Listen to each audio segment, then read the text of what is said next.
రేవంత్ రెడ్డి గారి ఏడాది పాలన అయిపోయింది. ఏం చెప్పిండ్రు ఆ రోజు ప్రజలకు చాలా హామీలు ఇచ్చారు. కానీ ఏడాదిలో నిజంగా రేవంత్ రెడ్డి గారు చేసింది ఏమైనా ఉన్నది అంటే అయితే కోతలు, లేకపోతే ఎగవేతలు, కాదంటే కేసులు. కేసీఆర్ గారి ప్రభుత్వం గతంలో అనేక సంక్షేమ కార్యక్రమాలు తెస్తే ఆ సంక్షేమ కార్యక్రమాలకు కోతలు పెట్టినారు. కాంగ్రెస్ పార్టీ మేనిఫెస్టోలో చెప్పిన వాటిని ఎగవేతలు చేస్తా ఉన్నారు. ప్రశ్నించే వారి మీద కేసులు పెడతా ఉన్నారు. ఇంతకు మించి రేవంత్ రెడ్డి సాధించింది అయితే ఏం లేదు. ఎగవేతలంటే గుర్తొస్తా ఉంది.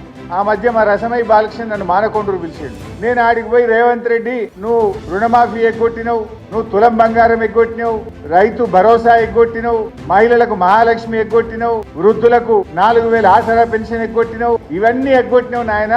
నీ పేరు యనుమల రేవంత్ రెడ్డి కాదు, నువ్వు ఇప్పటి నుంచి ఎగవేతల రేవంత్ రెడ్డివి అన్న.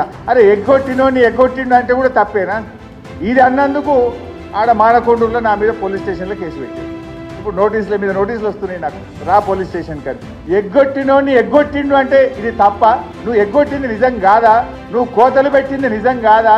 ఇదంటే రేవంత్ రెడ్డికి కోపం వస్తా ఉన్నది. ఏం చేసినావు నాయన నువ్వేమన్నా అంటే పబ్లిక్ డైవర్షన్. ఇలా కేటీఆర్ గారి మీద కేసు పెట్టి, ఒక అక్రమ కేసు పెట్టి అన్యాయంగా ఇరికిచ్చే ప్రయత్నం చేసి ఒక పబ్లిక్ అటెన్షన్ డైవర్షన్. దీనికంటే ముందు లగచర్ల రైతులను అరెస్ట్ చేసి 15 రోజులు లగచర్ల పేరు మీద డైవర్షన్ చేసినావు. దానికంటే ముందు అల్లు అర్జున్ పేరు మీద డైవర్షన్ టాక్టిక్స్ చేసినావు.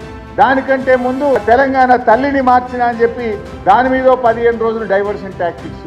టీజీని టీఎస్ చేస్తున్నా అని ఒక డైవర్షన్ టాక్టిక్స్. తెలంగాణ ఎంబ్లం మారుస్తున్నా అని డైవర్షన్ టాక్టిక్స్. ఇవి తప్పడు అసలు ప్రజలకు చేసింది ఏమన్నా ఉన్నదా?